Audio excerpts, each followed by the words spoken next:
Bonjour, je suis Sonia, trésorière dans une banque en salle des marchés. Le sujet du jour est: quels sont les ratios à appliquer au niveau des grosses dépenses des ménages? Si cela vous intéresse, suivez-moi.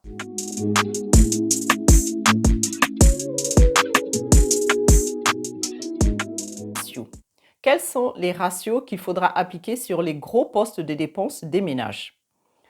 Les gros postes de dépenses de ménage sont le loyer, l'alimentation, la voiture.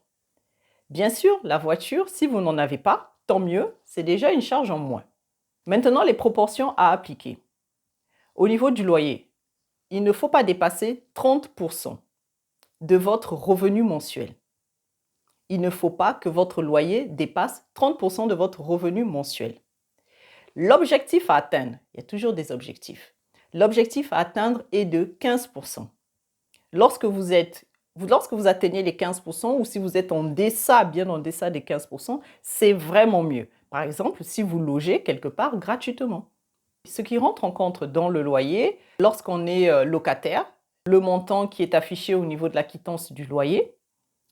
Lorsqu'on est propriétaire, on prend en charge le montant de l'échéancier du crédit, la taxe foncière, ainsi que les charges de copropriété.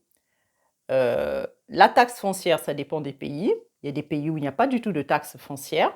Les charges de copropriété, si vous êtes en pavillon, si vous êtes en maison, si vous êtes seul sur le terrain, donc vous n'avez pas de charge de copropriété vu qu'il n'y a pas de copropriétaire. Donc ces deux-là, on les élimine. Il ne restera plus que l'échéancier du crédit. Si vous continuez à le rembourser, bien sûr. Si vous avez terminé, là, c'est bon, vous n'avez plus de loyer à rembourser ou à payer. Ensuite, concernant le loyer, lorsque l'on dépasse les 30% de nos revenus mensuels, il est bien de poser certaines actions. On n'a pas 10 000 solutions. Soit on déménage, soit on augmente ses ressources. Au niveau du déménagement, c'est simple, si vous êtes locataire, vous cherchez un loyer beaucoup moins cher.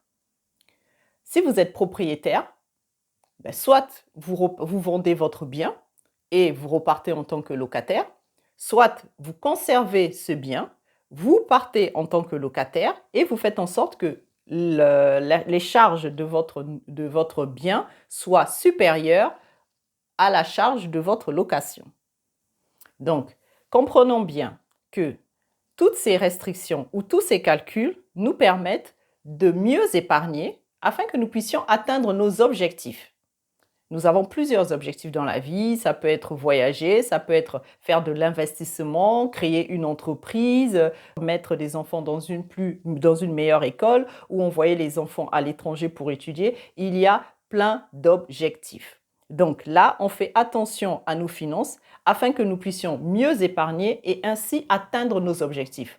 On n'épargne pas pour épargner et laisser l'argent dormir dans notre compte en banque ou sous notre oreiller. Mais je déconseille l'oreiller, tant qu'à faire. Donc, on continue. Là, le loyer, on a vu. Donc, n'hésitez pas à me laisser des commentaires ou à me dire qu'est-ce que vous en pensez, si vous avez de meilleures méthodes. Mais ça m'étonnerait. Sinon, c'est ainsi que on le fait. L'alimentation.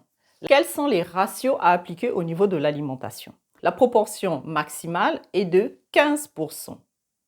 15%, c'est peut-être pas beaucoup, mais c'est ce qu'il faut pour mieux gérer ses finances. Ça dépend, 15% de combien? 15% de 1 500 €, ce n'est pas la même chose que 15% de 3 000 €. Mais toujours, on vit en fonction de ses ressources. On ne vit pas au-dessus de ses moyens. Au risque pour certains de demander des facilités de caisse ou bien d'être en découvert. Et ce n'est pas ça une bonne gestion des ressources. Ou bien, pour d'autres, n'atteindront jamais leurs objectifs parce qu'ils n'arrivent pas à respecter certains ratios. Donc, le maximum, ce qu'il ne faut pas dépasser, c'est 15%. Et l'objectif à atteindre, c'est 8%. Si vous atteignez les 8% ou si vous êtes en deçà, c'est toujours mieux. Qu'est-ce qu'on met dans l'alimentation?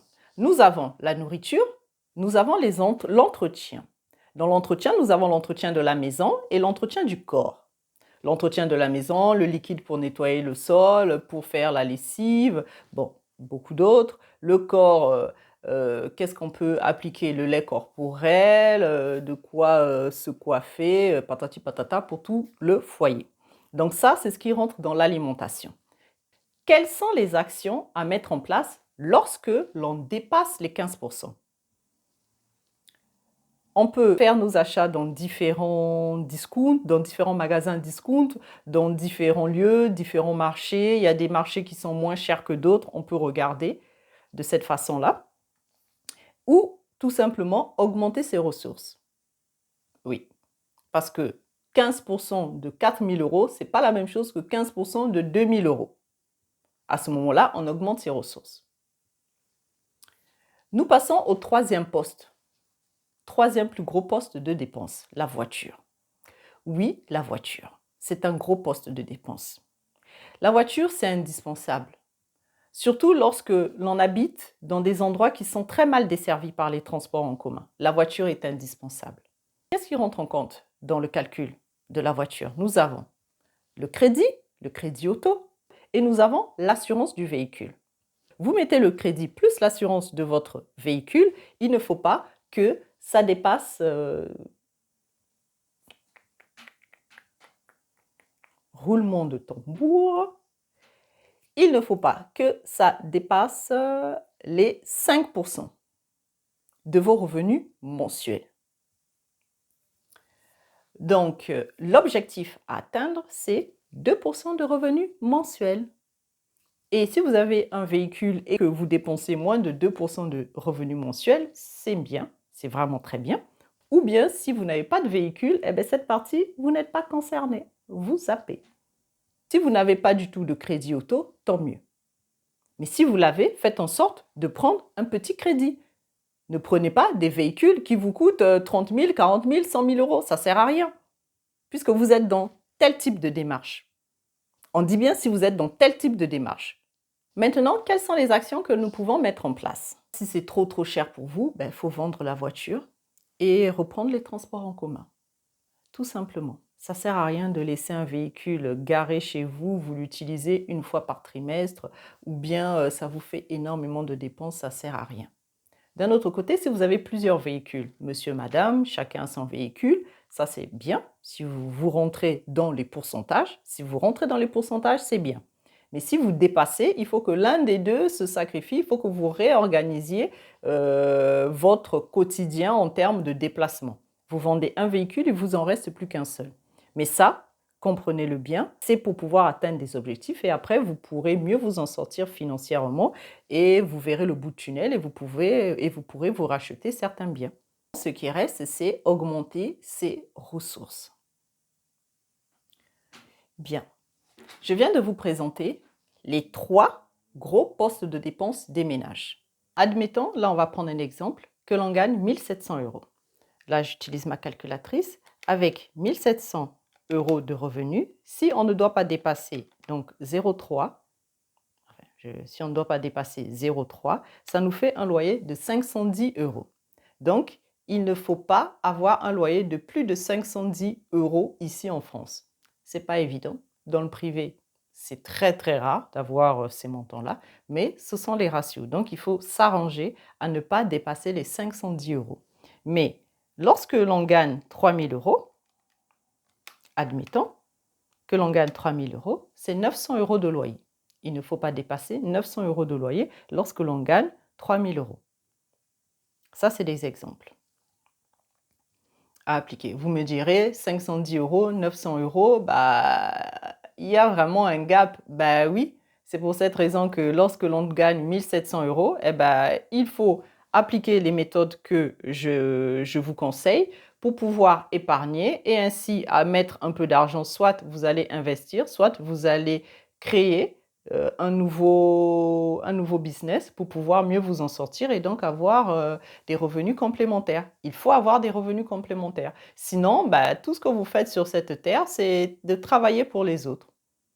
Vous êtes venu sur terre pour travailler pour les autres. Donc, c'est à vous de voir. Soit quand vous gagnez 1 700 euros, vous faites en sorte d'avoir un loyer de moins de 510 euros. Vous mettez de l'argent de côté, vous épargnez, vous lancez un projet, et il faut des finances bien sûr pour lancer donc ce projet. Vous lancez ce projet et vous sortez de la situation des 1 700 euros mensuels que vous gagnez. par exemple. Ou bien, vous restez calme et vous continuez à vivre la vie que vous menez. C'est tout simple. Donc là, concernant l'alimentation, si l'on gagne 3 000 €, par exemple, et il ne faut pas dépasser les 15%, donc ça nous fait 450 € le mois pour l'alimentation. Oui, mais je tiens à préciser que les 15% et les 8% concernant l'alimentation, c'est pour 2 personnes dans un foyer. 2 personnes dans un foyer.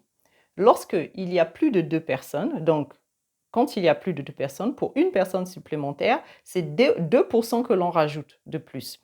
Admettons que nous sommes dans du 15% et lorsqu'on rajoute 2%, ça va faire 0,17%.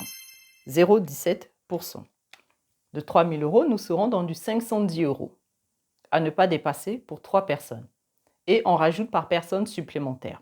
Donc, vous comprendrez bien que si vous rajoutez dans votre foyer une nièce, un oncle, un grand-père, vous continuez avec les enfants, 4, 5, 6, 7 gosses, peu importe le nombre d'enfants que vous avez, il faudrait savoir rajouter 2%, 2%, 2%. Bon, on fait très vite le calcul, on sent que c'est beaucoup, hein.